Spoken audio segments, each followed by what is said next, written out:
तो चलिए दोस्तों, आज हम लोग सॉल्व करते हैं कुछ अनोखे टिप्स और ट्रिक्स के साथ प्रॉफिट एंड लॉस का सवाल जो बार बार पूछा जाता है कोई भी कॉम्पिटिटिव एग्ज़ाम में। चलिए शुरू करते हैं। Tashu sold an article at a profit of, देखिए पहले इतना बड़ा सवाल पढ़ने से पहले देख लेते हैं कि कौन कौन लोग हैं।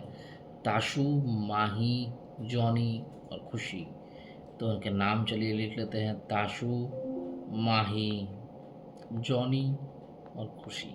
अब क्योंकि प्रॉफिट एंड लॉस का सवाल है, सीपी और एसपी बोला जा रहा है, तो हम लोग सीपी और एसपी लिख ही लेते हैं।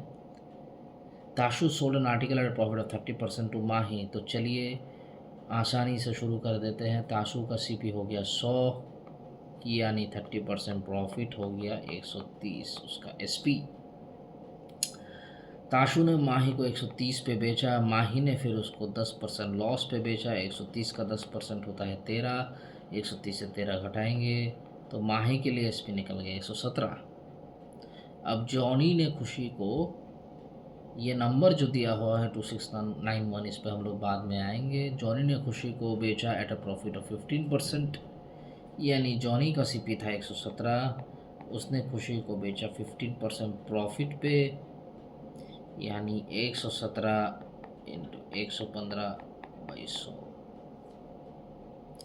यानी खुशी का सीपी हो गया 117 into 115/100।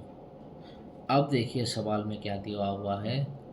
If Johnny sold the article to खुशी फॉर ₹2691, यानी खुशी का सीपी है 2691, जो कि 117 इंटू 115/100 का वैल्यू है 2691। अब यहाँ पे सिंप्लीफाई करेंगे और एक का वैल्यू निकाल लेंगे। तो देखिए यहाँ पे अगर सिंप्लीफाई करेंगे तो कितने आसानी से ये सिंप्लीफाई हो जाएगा। यहाँ से इसको काटेंगे 23 से तो 117 आएगा। आपका आ गया 117, एक का वैल्यू आ गया 20 के बराबर।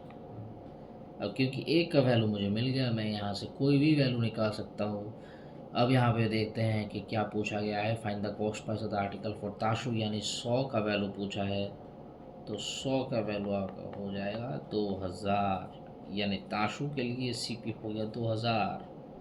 अब क्योंकि एक का वैल्यू मैं निकाला हुआ हूँ तो ताशु का सीपी भी मिल जाएगा, माही का सीपी यानी 130 का वैल्यू भी मिल जाएगा, और जॉनी का सीपी यानी 117 का वैल्यू भी मिल जाएगा। इसी एक टिप और ट्रिक से आप तीन चीज़ एक साथ निकाल सकते हैं अगर सवाल में पूछा जाए तो दोस्तों चलिए ऐसे ही कुछ अनोखे टिप्स और ट्रिक्स के साथ दोबारा मिलेंगे, कोई दोबारा टॉपिक और नया टॉपिक नया सवाल के साथ।